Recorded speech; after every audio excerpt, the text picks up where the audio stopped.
Hello and welcome to ChooseFI. Today on the show, we have a fun one. First, we have our first ever Where Are They Now segment. So we bring back Andy Hill, who was a guest in episode 68. And it's such a fun look at the last decade where his life has taken him. Him and his wife, Nicole, have built something extraordinary, but it's never a straight line. And I think that's what's fantastic. If you're looking for, how do I get my spouse on board both ways?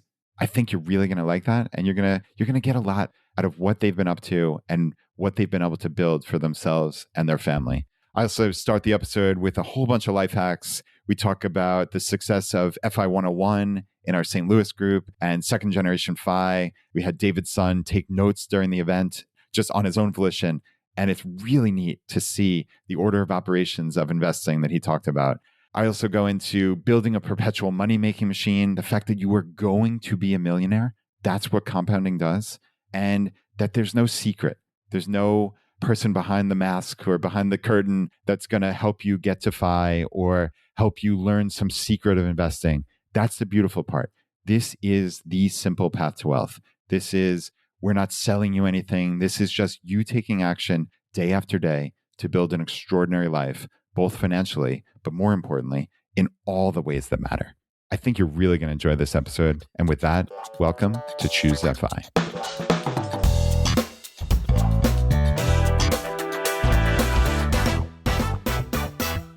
Before we get started, I keep this podcast entirely ad-free for two reasons. First, this is a FI podcast and I don't want to promote products that I don't want you to buy in the first place. And second, I really like the clean listening experience of a show where you don't have to fast forward ads. To keep it ad-free, all I ask of you as a listener is the next time you open a travel rewards credit card, go to choosefi.com/cards. And with that, on to the show. Before we get started, I keep this podcast entirely ad-free for two reasons. First, this is a FI podcast and I don't want to promote products that I don't want you to buy in the first place. And second, I really like the clean listening experience of a show where you don't have to fast forward ads. To keep it ad-free, all I ask of you as a listener is the next time you open a travel rewards credit card, go to choosefi.com/cards. And with that, on to the show. All right, welcome to ChooseFI. I'm excited to have a rare solo episode today. So I'm actually recording this on February 9th, and we're getting set for our big live event here in Richmond, Virginia. So I just picked up Alan and Katie Donegan from the airport last night and got to hang out with them, which is great. Watched a little bit of the Super Bowl. And yeah, this should be fun. I think these live events and just getting together in person, I know we talk about this really often here, but it just matters. And it's amazing to see what's going on all across the country and across the world in our local groups. We actually had St. Louis, which is an absolute rock star group. Kristen Knapp has completely revitalized that group. And they had 70 people show up for FI 101. It was a presentation that Alan and Kristen did there. And it was just remarkable. I actually saw a Facebook post, and this was a guy named David posted, and he said, Alan Hansen, this was my son taking notes tonight. And he even underlined invest. And he said, hashtag second generation FI. So this is a picture spiral notebook from elementary or middle school. And David's son wrote, save and invest the rest. And then he had the financial order of operations. And his big question was, where does my next dollar go? So he took notes from this presentation, and it was 1, start with a small emergency fund. 2, get your 401k match. 3, pay down high interest debt. So it looks like they're saying anything greater than 10%. Then 4 would be a bigger emergency fund. Then he has 5 and 6 is basically maximizing your tax deferred and retirement accounts. So he has listed Roth IRAs, 401ks, HSAs, etc. 7 would be taxable brokerage. 8 would be prepay future expenses, which is a really interesting one. And then 9 would be basically pay down low interest debt. So this is a really interesting order of operations. And I actually love that they started with small emergency fund, because I think a lot of us get bogged down in the traditional financial media of you need to do everything possible just to squirrel away a year's worth of expenses or 6 months worth of expenses, where it's $20, $30, $80,000, something like that. And you're not investing that along the way. And I think that's something we've talked about here, where obviously having a net worth is critical, but having this money just sitting there doing nothing as an emergency fund doesn't really make sense. Not in this day and age when if you invested that money, you could still sell it at any given moment and transfer the money back over to your bank. It's in your bank account in 1, 2, or 3 days, and all is well in the world. So I think clearly we're not saying don't have a net worth. We're just saying just rethink the emergency fund in terms of how much money you need sitting there idle doing nothing. So yeah, I really like this. And my friend Gwen actually was in the audience there, and she sent me a picture of the 70 people watching this event, and it was just really, really impressive. So we're going to start rolling out. We're going to actually use their presentation and give it to admins of every local group in the world. So if you're looking for FI 101, ask your admin about it, and we can make that happen. That's what's so wonderful about having this worldwide community is we can share resources. So Alan and Kristen put something together amazing, and you can be part of it. So just make sure you sign up. I think I haven't done the greatest job with this. Jonathan and I have talked about all the amazing things that he's building, but really just very simply, all we need you to do right now is just sign up and do nothing else. Sure, if you want to get in there and talk, you can, but it's really not that important right now. If you sign up, just go to choosefi.com/local if you haven't signed up yet, or just choosefi.com/login if you have, and just put your email address in and pick your local group and sit back, and you're going to get email notifications of every local event that's happening in your area. And that's it's really exciting. We're not stuck with Facebook anymore. So yeah, so that's a really cool one. I really wanted to highlight this because I love the second generation FI thing. I love that people are coming out to learn about FI and we can all get better together. And yeah, it reminded me. So going back to picking up Alan and Katie, I wanted to do a couple of random little life hacks that I sometimes I do things in my own life and I don't know if everybody knows about these things, if nobody knows about it. So I'm just going to quickly bomb through a handful of these. So first was, again, I picked them up for the airport yesterday, and I am fanatical about tracking flights. So I just go to flightaware.com, and you can just go to their homepage, you pick flight tracking and then flight finder. And this is really cool. It's a GPS tracker of every flight in the world.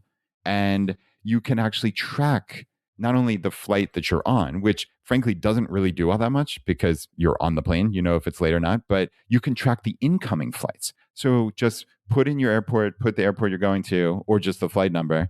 And when you click on that flight, you can click, where is my plane now? It's right there in the top middle. And if that plane hasn't taken off, you just click, where's my plane now again? And you can track back on where that flight is coming from and see if there are any delays. So I do this pretty often to determine when I need to get to the airport. And I know sometimes, oh man, it looks like my incoming flight is going to be delayed if I have a connection or some such. It's really very convenient. Again, I'm a little fanatical about it, so take it for what it's worth. But I think this is really, really convenient, and a lot of people can get value from this. So definitely check that out. Another couple random life hacks. So I was listening to an old episode, and a friend of ours named Noah, who used to have a website called Money Metagame. I don't know if it still exists, frankly, but he talked about buying discounted gift cards. And I think this is something that a lot of us just totally are unaware of. He mentioned a site called Gift Card Wiki, and it still exists. I don't know if that's the best gift card site, but you can just Google buy discounted gift cards. And I think there's like Gift Card Granny and other random sites like that.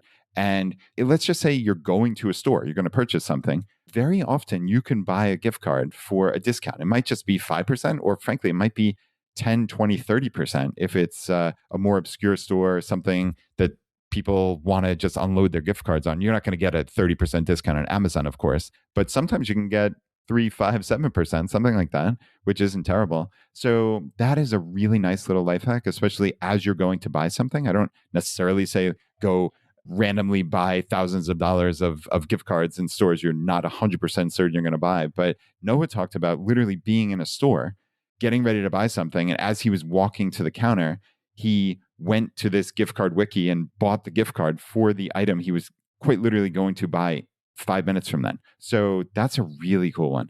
I mentioned a couple things in my newsletter recently. So if you're not getting my newsletter, basically we have 3 things going on here at ChooseFI. It's this podcast, which obviously you're listening to. My newsletter goes out every Tuesday.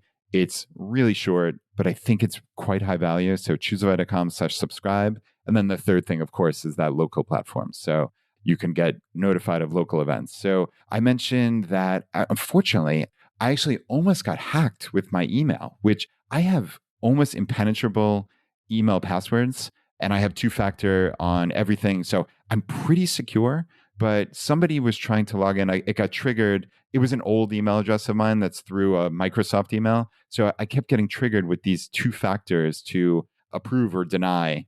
And luckily, I was able to deny them. So there really wasn't ever a major concern. But nevertheless, it made me realize that email is one of, if not the biggest attack vectors for most of us. And because it's something that we type in fairly often, a lot of people don't have secure passwords, which is a real miss. If you think about it, most of your financial accounts and services and credit cards and Vanguard and your bank, they're all the password reset goes to your email address.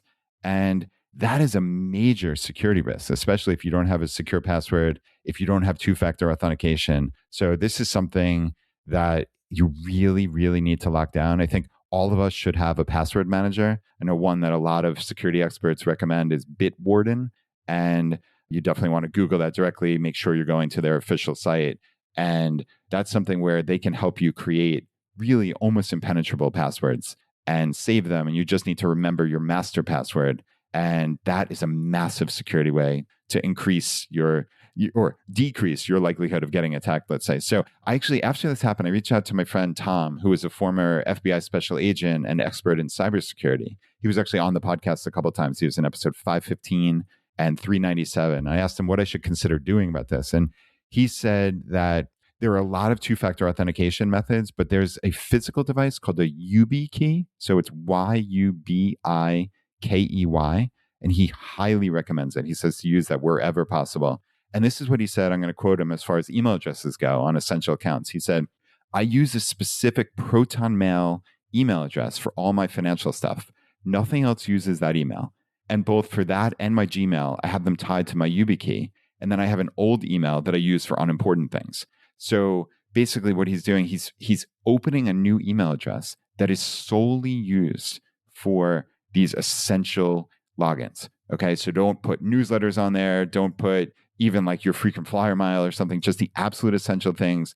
Some other people responded to my newsletter and said, another thing you can do is put an alias in, which Google has alias ability as well as Proton Mail. Something I'm not going to go in and explain this, but you can literally make not only the email address, but make it very specific for each individual account by just adding a plus sign. It actually doesn't undo your email address. You can add email address plus, and then whatever Vanguard or plus Wells Fargo or plus Bank of America, whatever it is.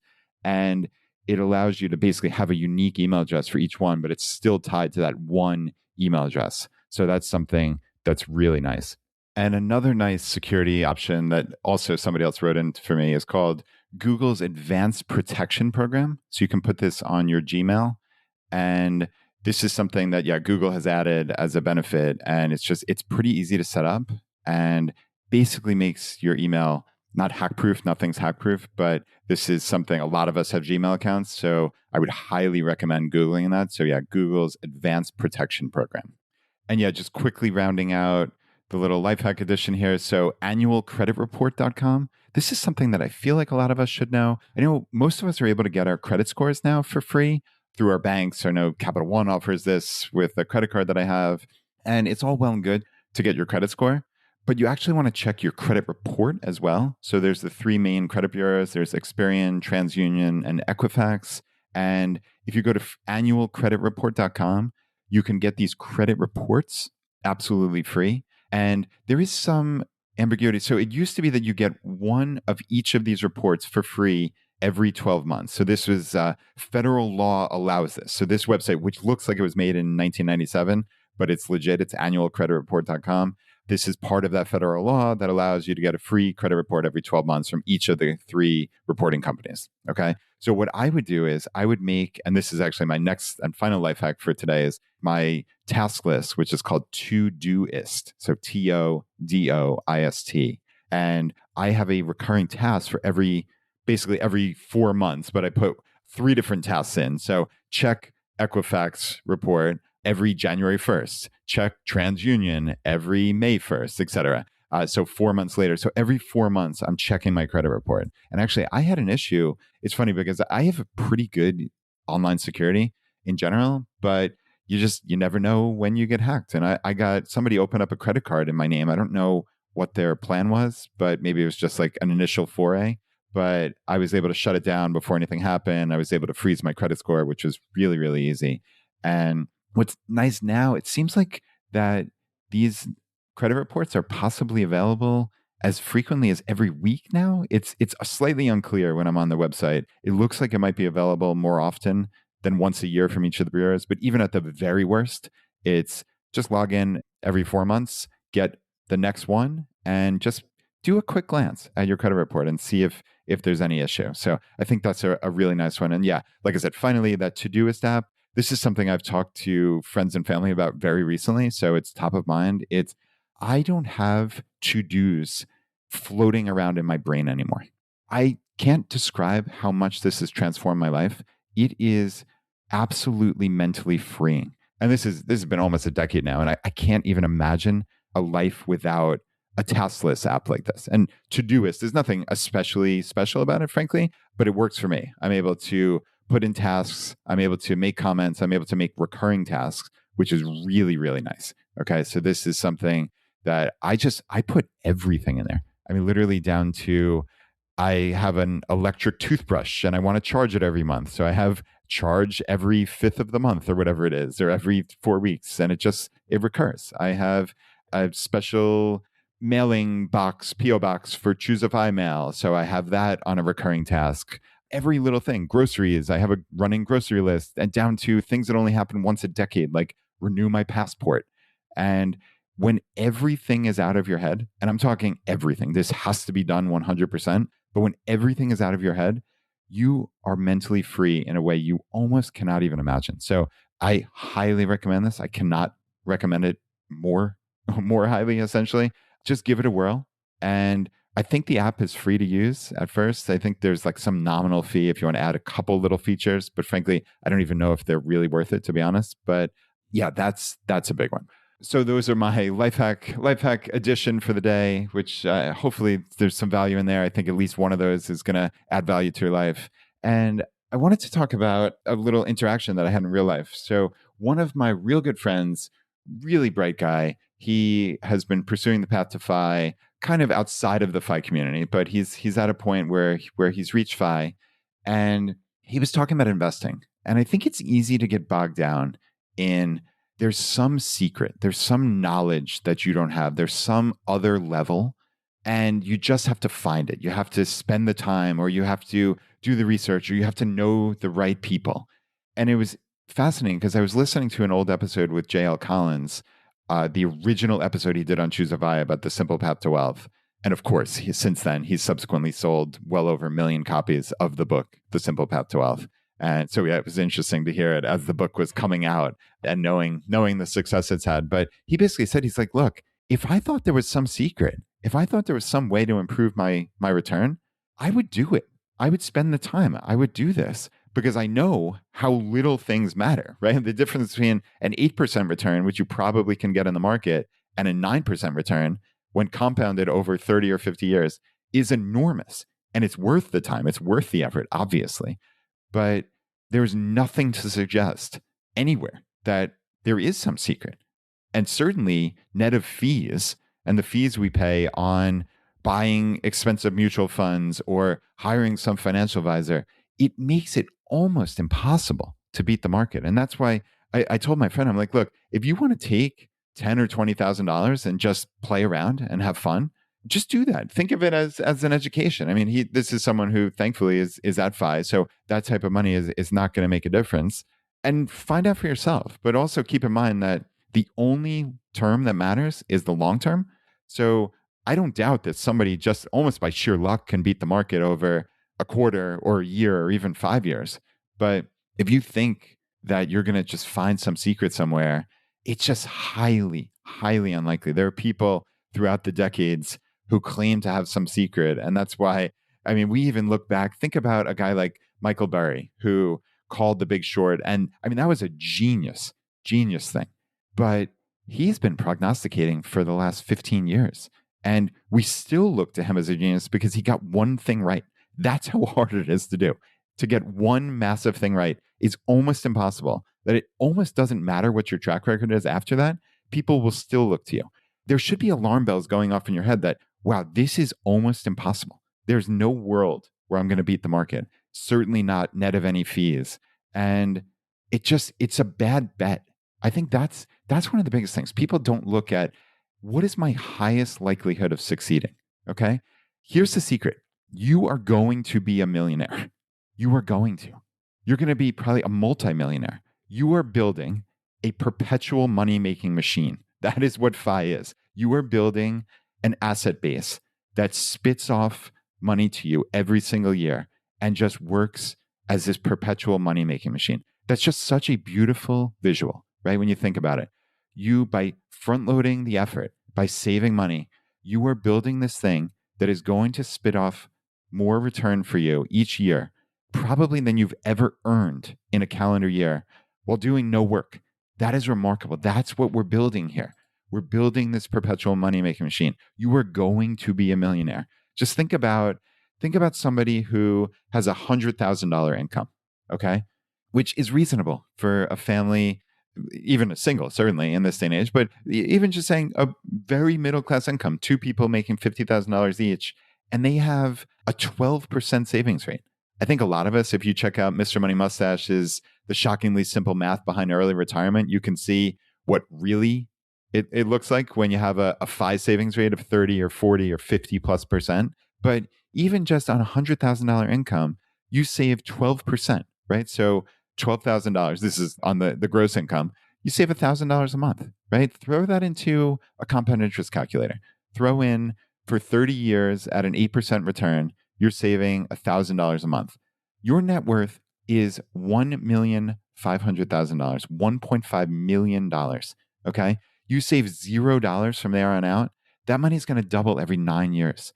9 years later, at 39 years in, you have $3 million. Then another 9 years later, you have $6 million. I mean, this is absolutely crazy. That's what we're talking about here. That's a 12% savings rate on the gross income on a $100,000 income, which I think a lot of couples can really very easily do. And you start getting into FI savings rates, you talk about 30%, you talk about 50%.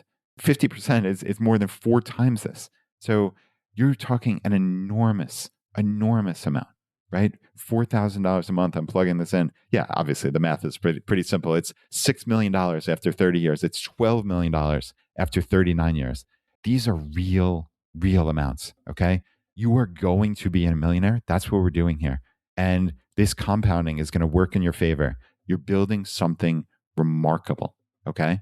And don't ever lose sight of that. We are doing something remarkable here in the FI community. And really, you're putting in most cases, about 10 years, 10 to 15 years of concerted savings. And you are making every subsequent day of your life easier and better. That's what you're doing. Okay. This is not just playing around. You are transforming your entire life, transforming it. Think about how fast a decade goes by. Think about the last decade. It blinked by. So I would posit that the next decade for most people is going to blink by. And that for people who are saving nothing, they're going to wake up 10 years from now. They're going to have the same negligible net worth and they can't get that decade back. Or you can follow the path to FI, you can save, and you can transform your life forever and maybe make it generational. It's not hyperbole. And that's the thing. Again, nobody's selling anything in the FI community. This is the simplest thing ever. It's live below your means. It's save money. It's invest in low cost funds and ETFs. Something like VTI is what I put all my money in. Vanguard's total stock market ETF. And again, I'm not trying to sell you a secret. There is no secret. There's nothing. It's just that. It's live below your means. It's try to build an extraordinary life. It's experiment and play around and have fun and spend time with people you love and learn new things. How can that be anything but an unmitigated good, right? It can't be. It just simply can't be. Our upcoming guest here, I actually am doing the first ever Where Are They Now segment. So this is Andy. Andy was on episode 68, way back 7+ years ago in 2018. And he taught Financial Peace University classes. Him and his wife, Nicole, got on board. And it wasn't a straight line, as he's going to tell you. They certainly had some issues. and they worked through them, and FI helped make them stronger. And they had these budget parties every month and really built a life together. And if you want a story of where your life can go in a decade, I think Andy's story is really going to be interesting. So I'm very excited to bring this to you. So this is our first ever Where Are They Now segment. All right. So we're trying out a fun new segment called Where Are They Now? And way back in, I think it was March of 2018, episode 68, I had my friend Andy Hill on, and the episode was basically financial peace graduates, what's next? And this was a really fun episode where Andy talked about getting his wife, Nicole, on board and their budget parties that they had, and lots of just different interesting aspects of the beginning part of the journey to FI, when it was just the two of them trying to figure it out, trying to talk about their dreams for the future, trying to work together. Their entire lives were ahead of them, which is so amazing. And where is FI going to take them? And I think this is one of the fun parts about having a podcast that's lasted nearly a decade now, is we can touch base with people. So this is now almost 8 years later to the day since we recorded it. Andy Hill, welcome back, my friend. This is awesome. Thank you for having me, Brad. Yeah, it's been quite a while, and there's a lot that's happened in 8 years. Well, let's hear about it. So, yeah, like I said, this is an experiment. So I'm just going to start with the hard-hitting question of where are they now? What has happened in the last 8 years?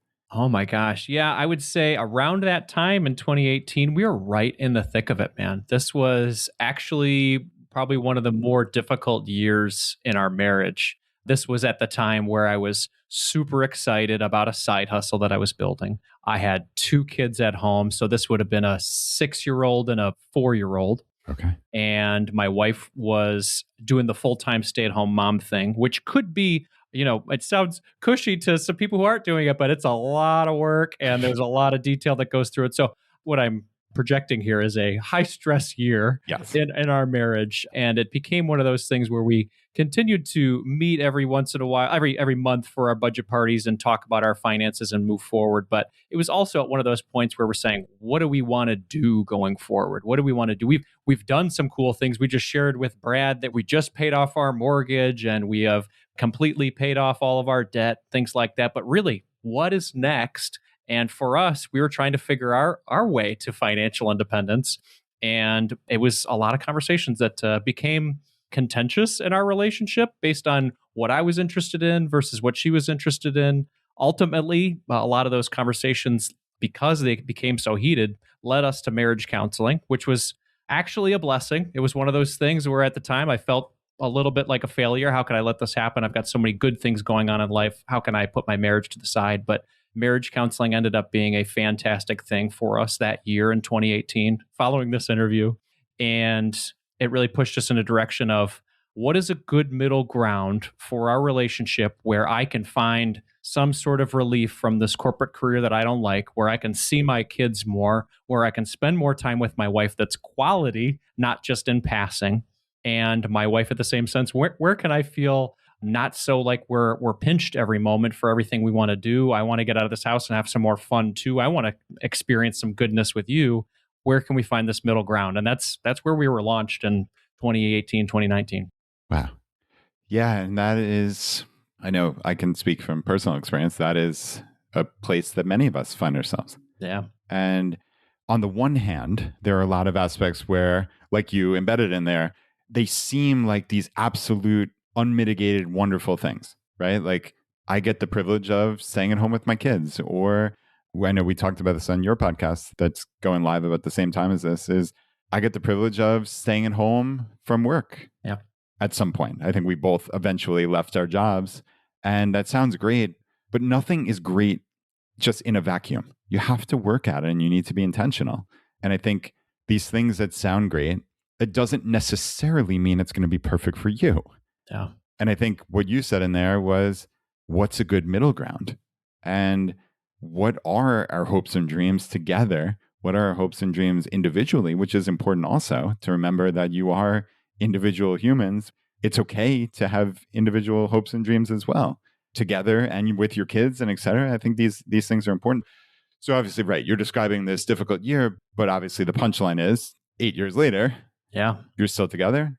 Absolutely, yeah. We're still together, but it was that moment that really kind of pushed us to figure out what we wanted together. And I think that coming out of that, it led us to say, okay, what is our version of financial independence that might not be, the prescripted version that we've read about online or heard about? What's our version? Okay, well, there's a lot of different versions out there. We really like this version of CoastFire. We've gotten to a point where our investments can grow without any further support. We are mortgage free, and could we take ourselves off the gas a little bit with regard to the savings rate, and that will allow us to pursue things that would provide us more happiness in the now, as opposed to continuing to grind to try to get somewhere that might provide us happiness, whatever, 8 7 years from there. And will our relationship still be there 7 8 years from there? Because I don't want to hit financial independence and not have somebody to be going on runs with and having coffee with and spending time with, because that would not be what I want in financial independence. So we started to pursue this path of CoastFire and said, hey, this is a great middle ground. This will allow us to, once we achieve that, decide if we both want to choose maybe part-time work instead of full-time work. And that pursuit helped us to have some great conversations about what a part-time work life could look like for us from maybe call it 2020 on. And those were really exciting conversations. They started to bring some more joy and happiness and planning in our relationship. And eventually that's where we moved. At the time, we were considering rental properties and things like that as sort of our way out. But that ended up being something where we both looked at each other and said, this is going to be a lot more work than we thought. The whole passive income thing, I think it's great, but it's not going to come until much later, as we know from our friends who do real estate investing. And we don't really want to do a lot of that active required investing or active income in the beginning to make it happen. So I had been doing a side hustle at that time. We had built up enough money to buy that first rental property in cash. And my wife just said to me, which was a beautiful thing, she said, why don't you just take that as your runway for starting this small business and give it a shot, man, see how it goes. And that was like the best thing she could have ever said to me.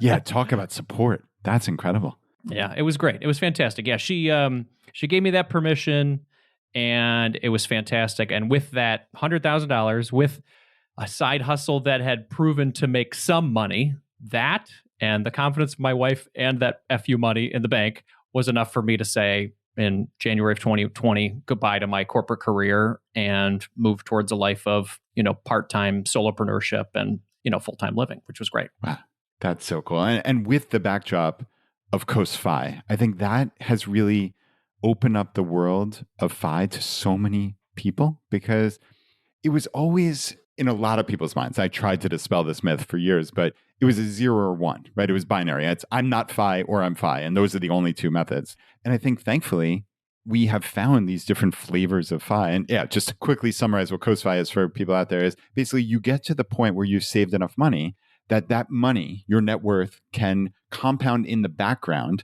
and you don't need to add to it. So basically, obviously, to get to that net worth, you need to have saved money along the way. But once you reach that point where you're comfortable coasting, you just need to bring in enough money each year to cover your annual expenses. And that, Andy, is where you talk about you can do part-time. You can do a side hustle that doesn't need to bring in a boatload of money, because frankly, most side hustles don't bring in a boatload of money. But if each you and your wife had side hustles, or even just had a part-time job or whatever it is that covered the expenses, well, that meets the definition of ChooseFI. And that's pretty darn good and a whole lot less stressful than going to 2 9-to-5s. Absolutely. And it became a lot easier too when we, as we talked about in our conversation, lowered our expenses to become, hey, could we cover this with 2 part-time jobs? We went from spending around like $10,000 a month to, after hitting ChooseFire and after paying off our mortgage, feeling comfortable spending around $6,000 a month. So between us two, we were like, okay, can we both make whatever, $3,000 a month? Or, you make 4, I make 2, or vice versa, or whatever. Could we make this happen? And we figured out we could. And we have been doing that part-time deal for about 4 years now. And it has been fantastic because we've just leveraged a lot more of that time freedom towards things that we care about more. That's taking care of our health, that's spending time in our relationship, that's slow morning coffee in the morning as opposed to running out the door, going for runs together. and, spending more time with our kids and being present parents. That has a cap to it when you've got a preteen and a teenager. Eventually, they don't want to spend as much time with you. So I got to take advantage of it while I can. Connecting with my friends more, connecting with my aging parents as they're getting older. These are just other identities that I wanted to lean into as opposed to just worker. But I still do enjoy working. I try to do my work week between Tuesday and Thursday. So I have that 4-day weekend. I'm still experimenting with that a lot, whether that is, 3 physical days or 20 to 25 hours a week spread across the work week. But overall, I'm finding by giving myself 20 to 25 hours back in my week, I'm able to live a more fulfilling life that brings both my wife and I a lot more happiness. Nice. I love that. I wanted to go back to the conversations that you and your wife had. Yeah. So, first, I guess the budget parties. I think this is something you started in your late 20s, Yeah. almost really 15 years ago. And it sounded like this was something akin to like a monthly budget party. So, I'd love for you to tell everybody about that, because I think a question that many people have is, how do I get my significant other on board? Mm-hmm. And I Yeah. think that's something that you've had the entire journey, which is so cool. Is we had this touch point about halfway through in episode 68. And then, like you just said, a year or so later, you and your wife had a different inflection point where it was, okay, we're doing great. We're debt free. We're on this path. Everything's wonderful. But everything's not so wonderful, because just because this is what everybody says, that being a stay at home mom or doing whatever is the path, it's not necessarily the path for our family and our relationship and us. So you needed to shift. I'd love for you to take a couple of minutes and talk about both the inception with getting each other on board, those budget parties, and then how it adapted. Absolutely. Yeah. It really started when we got married. We were both living for today and enjoying life as newlyweds. It was a lot of fun. When we got together, I was making $60,000 and she was making $70,000. So immediately by getting married, I get a double raise. I'm like, this is great. And we were just having fun, going to concerts, going to restaurants, and just enjoying ourselves. And then when we learned we were going to be parents, something flipped in my brain where it was like, okay, we're going to be taking care of a little girl soon, and I want to give her the best life possible. Something for me turned to my finances, being like, okay, I've always been interested in it. I've definitely lapsed recently by taking on a lot of debt and, enjoying life and living for today. What can we do to make this a possibility where we're giving her a great life, and maybe mom and dad aren't worried about the bills as much and the finances as much? So, I approached Nicole with some ideas around debt freedom and net worth building and savings rates. These were all numbers focused ideas and goals. And I remember approaching her with these ideas of how we could do all these great things after a really difficult day at work where she was pregnant. She was coming home from their corporate job that she really didn't like. And I said, hey, wouldn't it be great if we became debt free? And in order to do that, you're going to have to get rid of that car you like. And we're going to have to meet and look at these spreadsheets. What do you think? And I remember she just walked right by me. It was like, I don't know what you're talking about or what you're reading or listening to. I don't want to have anything about it. I had a horrible day. Leave me alone. And I'm like, what are you talking about? This is genius. But then I realized, okay, what does she actually want? I'm talking about her numbers and goals and things like that. What does she desire in her life? And then until I realized I'm not speaking in terms of what she actually is interested in. I know that she doesn't like her job right now. I know that she'd eventually like to work part-time or be a full-time stay-at-home mom. How can I speak in terms of something that she's interested in as opposed to something that is numbers focused that I'm interested in? So I again approached her and I said, okay, would you be interested in discussing a plan where you could eventually work part-time at your current job and then eventually stay-at-home mom? Absolutely. I can't stand this job anymore. Let's talk about that. That's where these budget parties were born from. I used the word party because she really wasn't interested in looking at the budget. So I thought I'd put a little marketing spin on it and make it sound more fun than it actually is for her. But I tried to make it fun too. So if you're the leader, like I was on the financial side of things, like I tried to take care of a lot of the work beforehand and just say, okay, what can I do to present these numbers to her and get her buy-in so we're both on the same page with regard to how we're spending our money, where it's going. And then her portion of it is, of course, a very important vote, but maybe all of the back end preparation or those parts, maybe if I'm more excited about it, then I should do that. So I would do those things. I would try my best to make it a little more fun, maybe order a pizza, get a bottle of wine, things like that, try to make it a moment. I wasn't always the best with that. I could still do better with that today, but also being consistent with it too. So every couple of weeks or once a month, this happens where you get together, and it doesn't just have to be about money. And it wasn't just about money. It was about talking about what our week looks like, what's going on with the little kids, what are the birthday parties that are coming up, are we going on a family vacation soon? Making sure we're talking about our calendar, we're talking about our goals, our priorities, and the money that goes along with it, essentially the tool that helps us to do those things that we care about. So we've been doing that for, probably 15 years now. We still meet at least once or twice a month. And I know from my own sanity's sake, it helps with my own financial anxiety. That's something that I deal with personally. And those moments help me to feel more relaxed. It's best for our relationship, best for my mental health. And I think afterwards, she always feels pretty, clean in the brain a little bit too, being like, okay, now I don't have to worry about those things either. And now I know there's a plan for them. And it's just, I don't know. It's like going to the gym. You got to do it every once in a while, and you got to keep that consistency so that you have a clean financial life. And that's how we've been seeing it lately. Yeah. And being on the same page. Yeah. It's so important. It really is. And that's a big part of the reason that we went to marriage counseling originally, is because we were not taking the time to actually communicate. This is just one more moment for us to have dedicated time to communicate about something very important to us. So would highly recommend it. Yeah, totally agreed. And then, like I said, you had that inflection point, as you talked about in 2018, 2019. I think that a shift, and obviously in your case, you've described what the shift was, but I think the larger point for the audience is you often are going to have shifts in life. Oh, yeah. Right? Like, this is part of life. This is part of the flavor of life. And I think it's important to adapt. And it sounds like you and Nicole adapted exceptionally well. That doesn't mean it was easy in the moment, obviously, let's be clear. Yeah, and you mentioned the counseling, but I suspect many, many tens or hundreds of hours were spent conversing and talking about, okay, we thought these were our goals and dreams, maybe circa 2011 or 2016, et cetera, but they're not our goals and dreams circa 2019. What were the conversation points? Because I suspect there was a lot of friction. I think this happens in life. It's, you mean you got what you wanted? Like, I can picture it. I'm not saying you did this, but you got what you wanted, yeah, and you're less happy. Like, sometimes that's hard for people to deal with.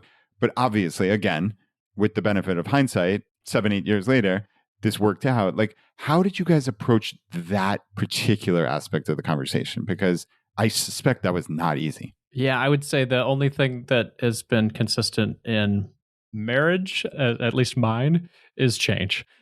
Things change. We change. Our values change. Things that we cared about at 28, I don't care about anymore at 44, and same with her. And I think that unless we're taking time to communicate and update each other on what's going on in our lives, how our goals have changed, how our values have changed, then we'll miss that. And by freeing up more time in our schedule over the last 5 years, we've been there to be able to communicate and to be able to understand how those changes are affecting things we're actually even interested in or not interested in.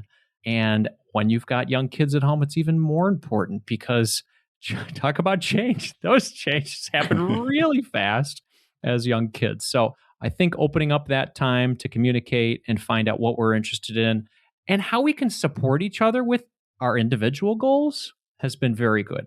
I think I was in my own head, my own silo for a little while. And of course, there were a lot of thoughts up there. And somehow she didn't hear those thoughts. And I was very surprised at that, But it wasn't until, we actually took the time to actually share those things and speak out loud and create some collaboration that we were able to move forward in a life that we both feel very happy about.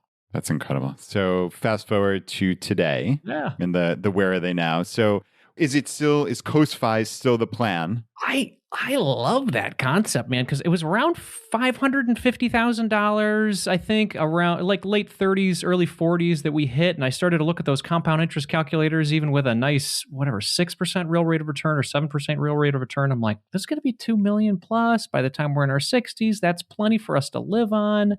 And that became very convincing to me. Now, right away, I didn't just stop all contributions. I just, but I lowered them. I think we were doing upwards of 50% savings rate at one point. And I just started to edge that down to closer to 10%.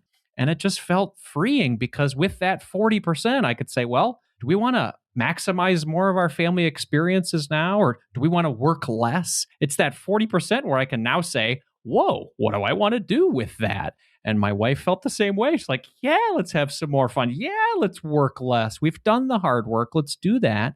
And lo and behold, even with the decreased contributions and savings rate, that $550,000 is close to $1 million now in retirement alone. I mean, the market has been nuts over the past 6 years, but it does prove the power of what this can do without your help and your contributions. So I would like that to be out there for people to know that, yes, if you're waiting, if you're hesitating, there are other iterations of financial independence that can give you that life that you're interested in. A lot of this is psychological. Most of this is psychological, honestly, and a little bit of it is numbers.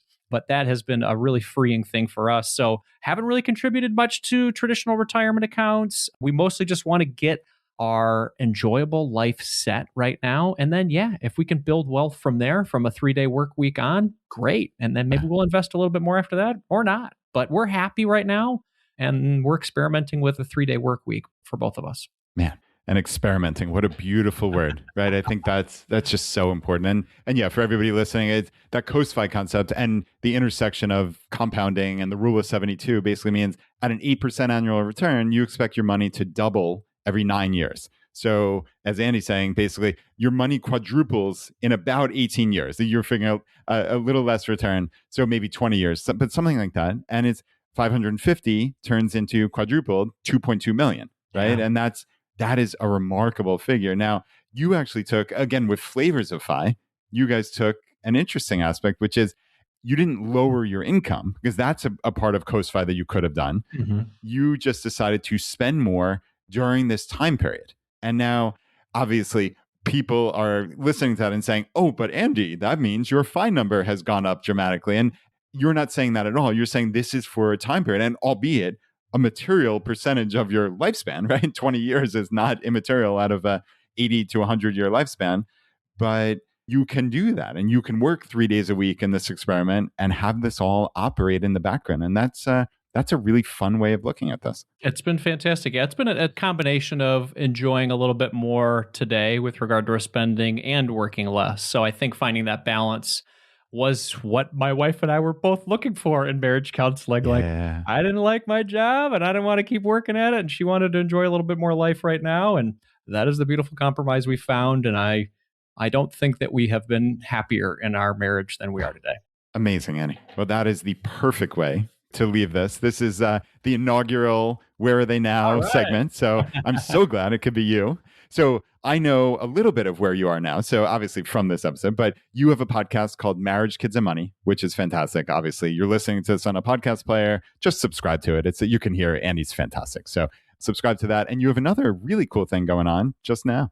Yeah, absolutely. I have a new book out called Own Your Time. It's specific to this type of conversation for families who are looking for some financial freedom in their lives in order to buy back the most important resource is time.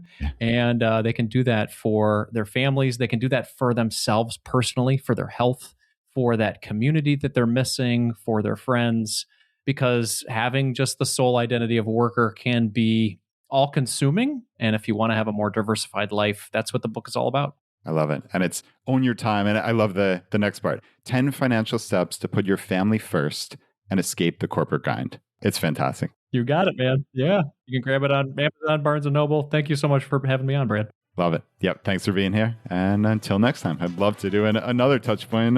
Hopefully we won't wait 8 years, but definitely another one.